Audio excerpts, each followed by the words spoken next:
Selamat datang di channel Simar Imam. Sembari mendengarkan tinggalkan like dan komentarnya bosku. Jangan lupa pasang headset kalian. Siapkan kopi dan camilan. Lupakan kenangan tentang mantan. Mari kita dengarkan sambil rebahan. Kembalinya Sang Raja. Bab 285. Zhao Qiang dipukuli dengan sangat keras hingga dia pingsan. Saya tidak mengerti apa yang sedang terjadi. Lebih dari setengah jam yang lalu, mereka berteriak dan membunuh, dan mereka ingin membunuh anak ini. Mengapa Anda sesekali menelepon Guru Su? Aku tidak peduli siapa dia, jika dia ingin aku berlutut untuknya, tidak mungkin. Zhao Qiang tidak menunjukkan tanda-tanda kelemahan dan menunjuk ke hidung San lagi dan mengutuk. Sun, biar ku beritahu, tanpa bantuan kakakku, kamu dan aku tidak akan bisa mencapai titik ini. Sekarang kamu pikir kamu hebat, bukan? Kamu berani bicara seperti ini padaku, aku akan berikan kalian berdua paman, tolong tunggu aku. Setelah mengatakan itu, Zhao Qiang menelepon lagi. Paman kedua, orang itu Sun Zhengyi akan memberontak. Seseorang baru saja memukuli saya, dan sekarang dia benar-benar berbicara mewakili orang itu dan ingin saya membayar 50 juta yuan. Paman kedua, Anda harus berurusan dengan Sun Zhengyi dengan baik. Tanda seru petik 2. Hentikan, Zhao Qiang. Mulai hari ini, aku akan memisahkan diriku dari keluarga Zhao. Menjauhlah dariku. Juga, izinkan aku memberitahumu, jika kamu tidak berlutut dan meminta maaf kepada Tuan Su sekarang, kamu akankah jangan pernah berpikir untuk melihat matahari besok pagi. Dengan keras, telepon ditutup. Zhao Qiang tertegun di tempat seolah-olah dia ketakutan, seolah-olah ketiga jiwanya telah kehilangan 7 jiwanya, dan dia benar-benar bodoh. Zhao Qiang, tahukah kamu apa yang terjadi sekarang? Cepat bayar Tuan Su, kalau tidak, kamu tahu apa yang akan terjadi. Berdebar. Zhao Qiang langsung berlutut. Bahkan paman kedua telah berbicara, jika dia tidak membayar uangnya, dia akan mati. Dalam jangka waktu yang lama, jumlah total termasuk pokok dan bunganya adalah 50 juta. Jika saya membeli nyawa Anda tidak akan dianggap rugi. Su Chen duduk di kursi dan berkata dengan tenang. 50 juta. Dang. Zhao Qiang bersujud 3 kali berturut-turut. Tuan Su, saya tahu saya salah, tetapi total kekayaan saya hanya 20 juta, jadi saya tidak mampu membayar kompensasi. Saya tidak peduli tentang ini. Jika grup Lin tidak dapat menerima uang besok pagi, maka kalian berdua harus bersiap untuk kematian kalian. Mengenai masalah uang, Su Chen sama sekali tidak khawatir. Kecuali mereka tidak ingin hidup lagi. Setelah menangani masalah di kota Pingshan, Su Chen mengemudikan mobil dan pergi bersama Lin Ruohan. Saudara Chen, bersamamu, aku merasa kebersamaanku sia-sia. Lin Ruohan menggembungkan pipinya, seperti bola karet yang kempes. Kenapa sia-sia? Anda baru saja keluar dan menghasilkan 40 juta dengan sia-sia. Ini hampir sama dengan kinerja cabang dalam setengah tahun. Cuma 50 juta. Kalau kamu mau, aku kasih 10-50 juta. Benar-benar. Ini belum gelap, berhentilah bermimpi. Hundan, tolong meledak di tempat.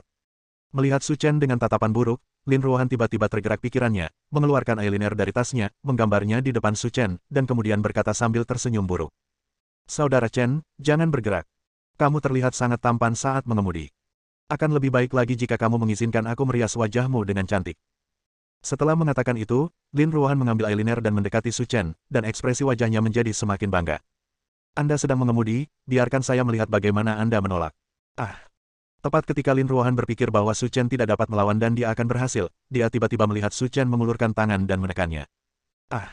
Begitu saja, Su Chen menggendong Lin Ruohan di pangkuannya dan mengambil eyeliner dari tangannya.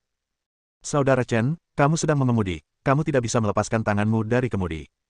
Lin Ruohan berjuang di tangan Su Chen. Dia dapat dengan jelas merasakan bahwa daging lembut di kakinya telah terjepit. Saya bisa mengendarainya tanpa menggunakan tangan saya. Setelah mengatakan itu, Su Chen mengambil pena di depannya dan menggambar kura-kura di wajah Lin Ruohan. Dan mengambil fotonya. Ketika Lin Ruohan melihat kura-kura di wajahnya, dia hampir meledak amarahnya. Anda tidak bermain seperti ini. Meskipun Anda menggambar kucing kecil, tidak apa-apa. Apa artinya menggambar kura-kura? Apakah kamu berani melakukannya lagi di masa depan? Tidak, Saudara Chen, saya tidak berani melakukannya lagi di sini. Jika Anda ditindas oleh orang lain, Anda tetap bisa meminta bantuannya. Tapi sekarang dia menindasku, aku harus membela diriku sendiri. Dalam pertempuran tanpa asap ini, berakhir dengan Lin Ruohan memohon belas kasihan.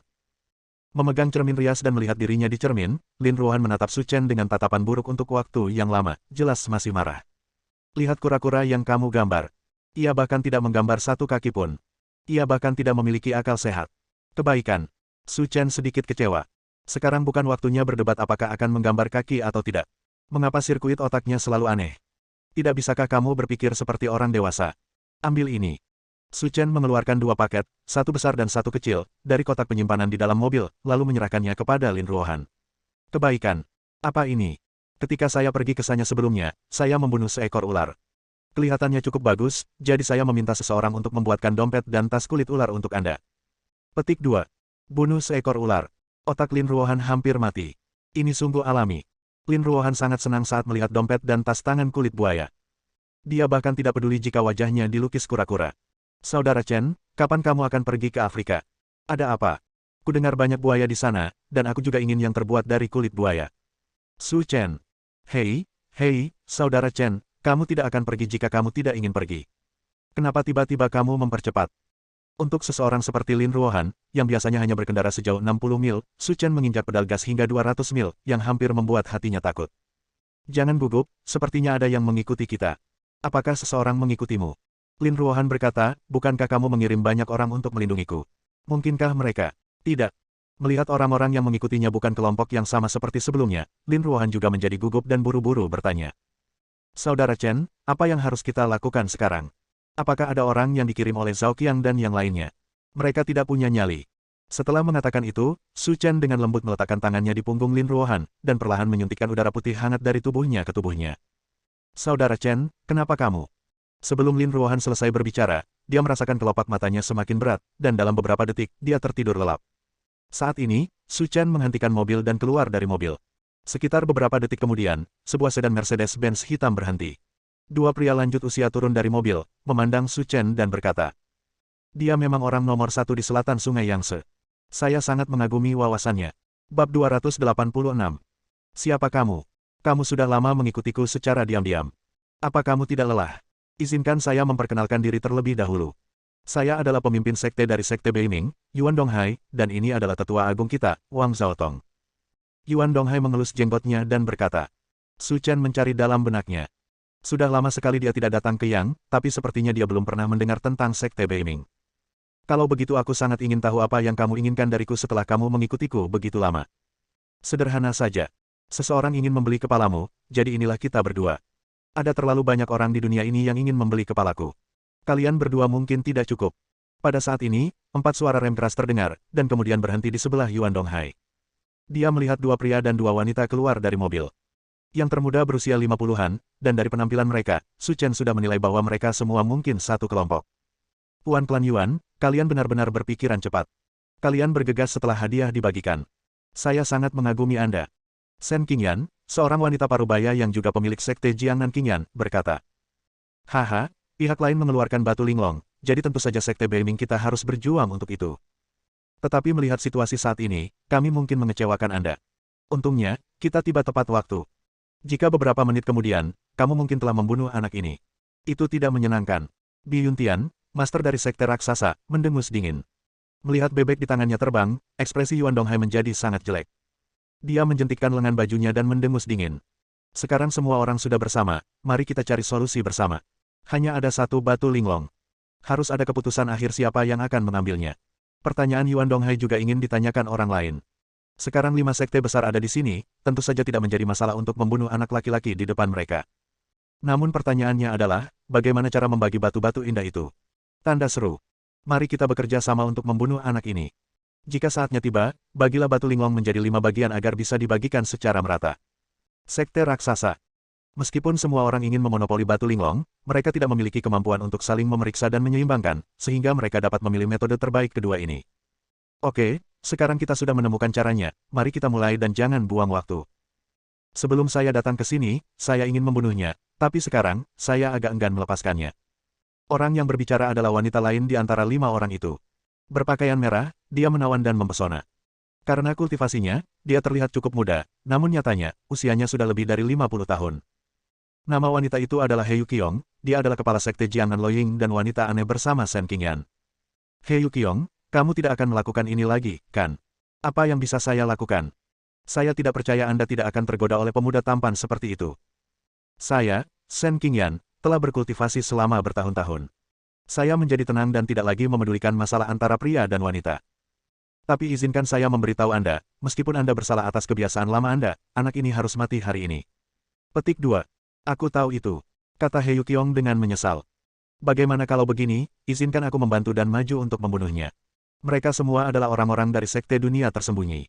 Jika 5 orang mengepungnya, 1 jari per orang sudah cukup, jadi tidak perlu. 4 orang lainnya mengangguk.